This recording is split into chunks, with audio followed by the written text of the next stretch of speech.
ሊቀ ሐዋርያት ቅዱስ ጴጥሮስ። ቅዱስ ጴጥሮስ የመጀመሪያ ስሙ ስምዖን ሲሆን ጌታችን ኬፋ ብሎ ሰይሞታል። በገሊላ ባህር ዳር በምትገኘው በቤተ ሳይዳ ተወለደ። ትውልዱ ከነገደ ሮቤል ነው። ከ5 ዓመቱ ጀምሮ ያደገው በቅፍርናሆም ነው። ቅፍርናሆም ማለት የናሆም መንደር ማለት ነው። የነቢዩ ናሆም መኖሪያ ስለነበረች ይህን ስያሜ አግኝታለች። ቅፍርናሆም የተመሰረተችው በባህር ዳርቻ ነው። ጴጥሮስ ጴርቴኋ የምትባል ሚስት የነበረችው ሲሆን የሚተዳደረው በአሳ ማጥመድ ነበር። ከወንድሙ ከእንድሪያስ ጋር አሳ ከሚያጠምድበት ተጠርቶ ሐዋርያ ሆኗል። ለደቀ መዛሙርትነት ሲመረጥ ዕድሜው 53 ዓመት ነበር። ወደ ጌታችን ያመጣው ወንድሙ እንድሪያስ ነው።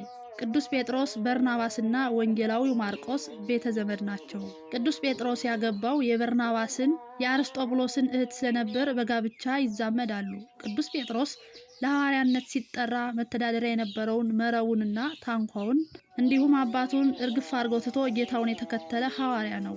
በቂሳሪያ ከተማ መድኃኒታችን ኢየሱስ ክርስቶስ ማን ትሉኛላችሁ ብሎ በጠየቀ ጊዜ አንተ የሕያው እግዚአብሔር ልጅ ነህ ብሎ ለአይሁድ ሊቃውንት የተሰወረውን ምስጢረ ተዋህዶ ገልጦ በመመስከሩ ጌታችን አንተ ጴጥሮስ ነህ ብሎታል። ይህም በላቲን ቋንቋ አለት ማለት ነው። በአረማይክ ደግሞ ኬፋ ይባላል። በመቀጠልም ቅዱስ ጴጥሮስ ይህን ሲመልስ ከጌታችን ዘንድ የተሰጠው መልስ በሰማይ ያለው አባቴ እንጂ ስጋና ደም ይህን አልገለጠልህምና ብፁህ ነህ። እኔም እልሃለሁ አንተ ጴጥሮስ ነህ፣ በዚች ማለት ላይ ቤተ ክርስቲያኔን እሰራለሁ፣ የገሃነም ደጆች አይችሏትም። የመንግሥተ ሰማያትንም መክፈቻዎች እሰጥሃለሁ። በምድር የምታስረው ሁሉ በሰማይ የታሰረ ይሆናል፣ በምድር የምትፈታው ሁሉ በሰማይ የተፈታ ይሆናል የሚል ነው። ይኸውም በወቅቱ የነበሩት ሐዋርያትና በኋላም በእርሱ እግር የሚተኩትን ካህናት አባቶች ወክሎ የተቀበለው እጅግ አስደናቂ ቃል ኪዳን ነው። ቅዱስ ጴጥሮስ ከአማድ ወይንም የሚስጥር ሐዋርያት ከሚባሉት ከነ ዮሐንስና ያዕቆብ ጋር በመጀመሪያ የሚቆጠር ነው። ከሐዋርያት ሁሉ ቀደም የማለት ባህሪ ነበረው። ጌታችን በጥብርያዶስ ባህር ላይ ሌሊት በእግሩ ሲመጣ ቢመለከተው ወደ አንተ መጣ ዘንድ እዘዘኝ በማለት ካስፈቀደ በኋላ ወደ ጌታ ለመምጣት መንገድ ጀምሮ በመሃል ጥርጣሬ ገባውና መስጠም ስለጀመረ ጌታችን ያመንክ እንጂ ያላመንክ አትሁን ብሎ ገስጾ ከመስጠም አድኖታል። ወዲያውም ኢየሱስ እጁን ዘርግቶ ያዘውና አንተ እምነት የጎደለ ስለምን ትጠራጠራለህ አለው። ወደ ታንኳይቱም በወጡ ጊዜ ነፋሱ ተወ። በታንኳይቱም የነበሩት በእውነት የእግዚአብሔር ልጅ ነህ ብለው ሰገዱለት። ተሻግረውም ወደ ጌንሴሬጥ ምድር ወጡ። ቅዱስ ጴጥሮስ ጌታችንን በጣም ይወድ ነበር። ፍቅሩ ግን ቅናት የተቀላቀለበት በመሆኑ ጌታችን ለደቀ መዛሙርቱ የሞቱን ነገር ቀድሞ ሲነግራቸው አይሁንብህ በማለት ተከራክሯል።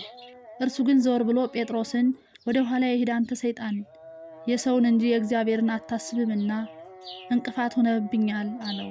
በዚያን ጊዜ ኢየሱስ ለደቀ መዛሙርቱ እንዲህ አለ፣ እኔን መከተል የሚወድ ቢኖር ራሱን ይካድ፣ መስቀሉንም ተሸክሞ ይከተለኝ። ነፍሱን ሊያድን የሚወድ ሁሉ ያጠፋታል፣ ስለ እኔ ግን ነፍሱን የሚያጠፋ ሁሉ ያገኛታል። ሰው ዓለሙን ሁሉ ቢያተርፍ ነፍሱን ቢያጎድል ምን ይጠቅመዋል? ወይስ ሰው ስለ ነፍሱ ቤዛ ምን ይሰራል? እግዚአብሔር ከመላእክቱ ጋር በአባቱ ክብር ይመጣል፣ ያን ጊዜ ለሁሉ እንደ ስራው ያስረክበዋል። እውነት እላችኋለሁ እግዚአብሔር በመንግስቱ ሲመጣ እስኪያዩት ድረስ እነዚህ ከሚቆሙት ሞትን የማይቀምሱ አንዳንድ አሉ። ቅዱስ ጴጥሮስ በኋላም ሁሉም በአንተ ቢሰናከሉ እኔ ከቶ አልሰናከልም ብሎ በራሱ ቅናት ተማምኖ ተናግሮ ነበር። ጌታችን ዶሮ ሳይጮህ 3 ጊዜ ትክደኛለህ እያለው እንኳ ከአንተ ጋር በሞት እንኳ ቢያስፈልገኝ ቢሆን ከቶ አልክድህም በማለት ተከራክሯል። ቅዱስ ጴጥሮስ አስቀድሞ የተናገረውን ቃል ለመጠበቅ ሞክሮ ነበር። ጌታችን ዛሬ ኢየሱስ ተላልፎ ይሰጣል ብሎ አስተምሯቸው ነበርና መከላከያ ይሆነኛል ብሎ ሰይፍ ደብቆ ይዞ ነበር። የሮም ጭፍሮች ጌታችንን ለመያዝ ሲጠጉ የሊቀ ካህናቱን ባሪያ ማልኮስን በሰይፍ ጆሮውን ቆረጠው። ጌታችን ግን ሞቱ በፈቃዱ ለድኅነት ዓለም ነውና ሰይፍን ወደ ሰገባው መልስ ሲል ገሰጸው። ቅዱስ ጴጥሮስ ሌላው የሚታወቀው ሌላው ትልቁ ነገር ንስሐው ነው። ጌታችን በአይሁድ እጅ ከተያዘ በኋላ ጌታው አስቀድሞ ትክደኛለህ ብሎ የነገረው መድረሱንና አምላኩን በመካድ መበደሉን እንዳወቀ ከግቢው ወጥቶ ተንሰቅስቆ አለቀሰ። በፍጹም ንስሐ ተመለሰ። ሐዋርያው ቅዱስ ጴጥሮስ በዕድሜው ታላቅነት በሐዋርያት ዘንድ እንደ አባት ይታይ ስለነበር ጌታችን ከተሰቀለ በኋላ ሐዋርያቱን ሊመግብ ወደሚያውቀው ሙያ አሳ ወደ ማስገር ተሰማራ። ጌታችንም አስቀድሞ የመረጠው እርሱ ነውና ቢክደው እንኳ በንስሐ መመለሱን ዛሬም እንደሚወደው ይገልጥለት ዘንድ አሳ በሚያጠምድበት በጥብርያዶስ ባህር ተገለጠለት። 3 ጊዜ ክዶት ነበርና ቀኖና ሰጠው። አሁን ቅዱስ ጴጥሮስ በራስ መተማመኑ እንዳላዋጣው አውቋልና ትወደኛለህን ብሎ ሲጠየቅ አንተ ታውቃለህ ነበር መልሱ። የራሱ ዕውቀት የት እንዳደረሰው ያውቃልና ጌታችንም በቀልን የሚተው ነውና ዛሬም እንደሚወደው በንስሐ ተመልሷልና ዛሬም ለሱ የሰጠውን ክብር እንደማያጎርልበት ሲነግረው ግልገሎችን አሰማራ፣ ጠቦቶችን ጠብቅ፣ በጎችን አሰማራ በማለት ምዕመናን ልጆቹን በአደራ አስረከበው። ከዚያም በሞቱ እንዴት አድርጎ እግዚአብሔርን እንደሚያከብረው ነግሮት ወደ ሰማይ አረገ። በመጨረሻ በ64 ዓመተ ምህረት ሜሮን ቅጥባጣ በጥጋቡ የሮም ከተማ ስትቃጠል ምን እንደምትመስል ማየት ፈልጋለሁ ብሎ በሳት አቃጠላት።